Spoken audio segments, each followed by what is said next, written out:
Okay, moving right along, I had a request. Look at my request list here. Giant Steps Improv. I'm just going to get into the improv on Giant Steps. Let's play through it real quickly.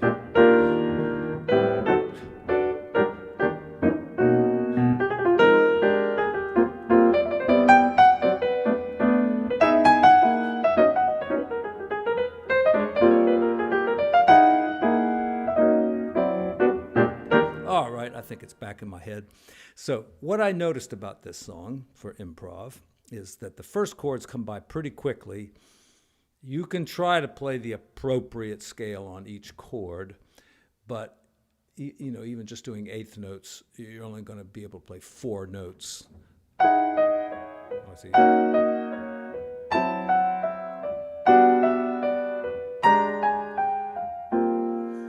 4 notes on each chord, and that was a shitty line if I ever heard one. But what I would suggest is, you're starting on B, and then you're going to do D dominant to G major 7th. So think about G major 7th for both of those chords. So in other words, see now there I'm coming down the G bebop scale, or so. Yeah, and that'll put you on a note that you might not play otherwise. If you're playing D 7th there, you might do like those notes or something. But if you're thinking G major, you're going to put that note in there. And you see it doesn't quite fit the chord, even though, it should. It's kind of the avoid note, but it sounds good, I think. And the same thing here when you get to B flat, going to E flat. Just think E flat all the way. And that doesn't mean you can't put in a little chromatic connection or something. I just went like that to get there. So working out a line here.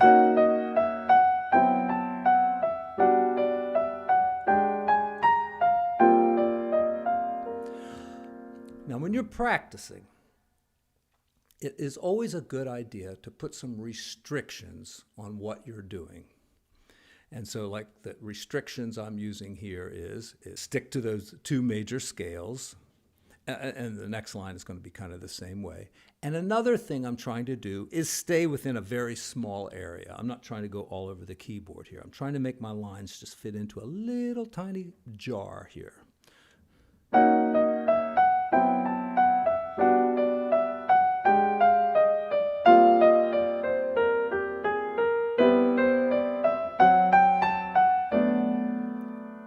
Now, that one starts off with a 2-5-1, so you could,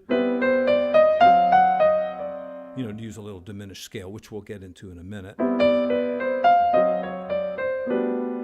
But then, once again, we're going to E flat, and then to B, so just think B.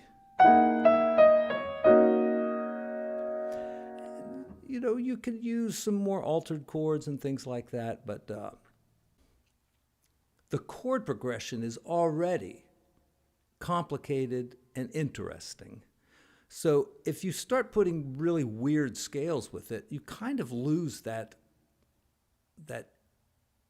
cool sound of what it actually is, But there's no need to try to, fancy it up with bizarre scales on top of a kind of a strange chord progression.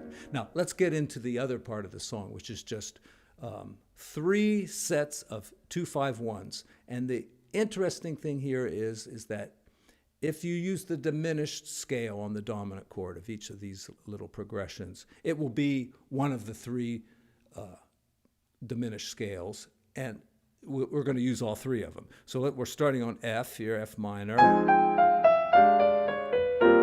Right. And by the way, I've got, the notes from one of my biggest selling videos, which is on the diminished scale. And I've got this whole page of patterns that come by way of the University of North Carolina. And I was going over them the other day thinking, man, I don't do any of this stuff hardly. I do that first one, but I hardly ever do the second pattern. So I was trying to work on the second pattern, and that's kind of what I'm going to do here.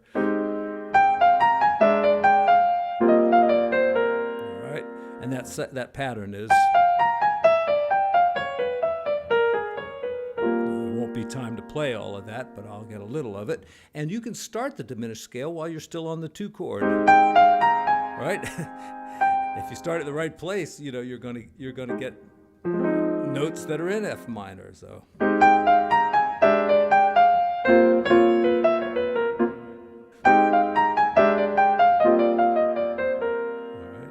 So I can maybe remember that by thinking, well, I'm starting on the 9th, and then I'm going to take A minor to D. Okay.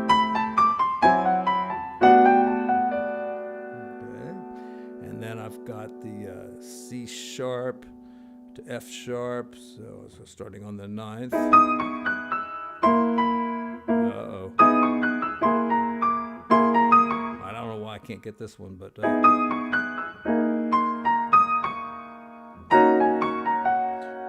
Why am I not getting that? It's the easiest diminished scale, too, you know, it's the...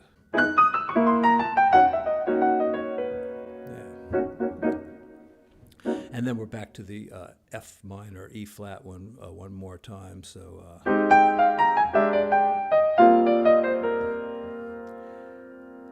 Say one more thing about the diminished scale. It's so close to the altered scale. You know, it gives you most of that same kind of sound. Altered. You know, the only difference is those 2 notes in the diminished and that one in the altered. So, I mean, I think they're both great scales, of course. All right, let's get to that bad key there, which is, let's do it down here, I guess. All right, so I'll start on the 9th.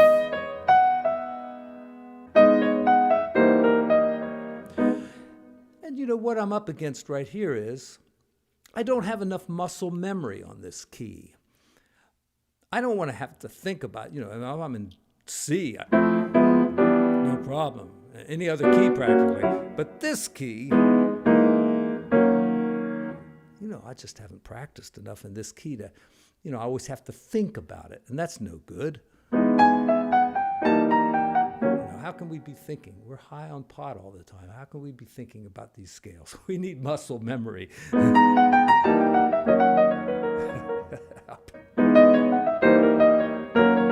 right, so I should do that 15 times and get it, you know.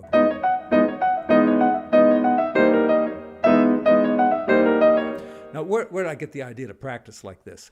It's that Glenn Gould video when he goes like...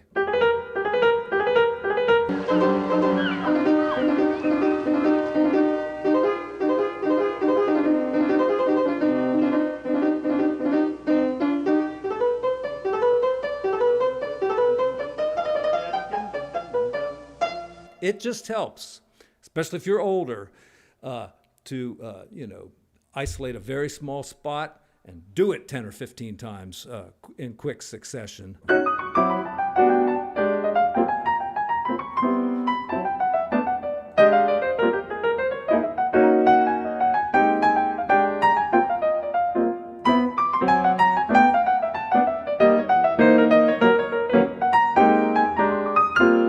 See, I tried to do it.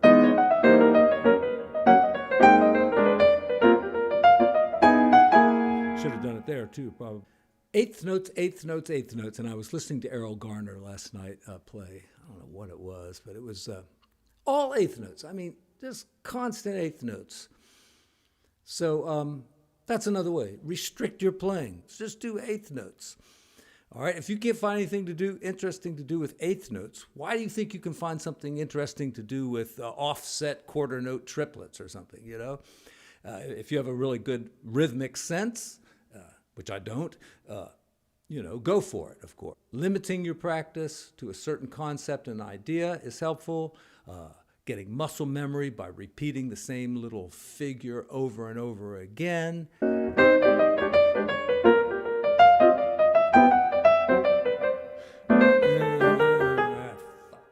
Okay, I tried, I failed, but I'll be back to try again, and thank you again for subscribing, and I'll see you all again real soon. Thanks.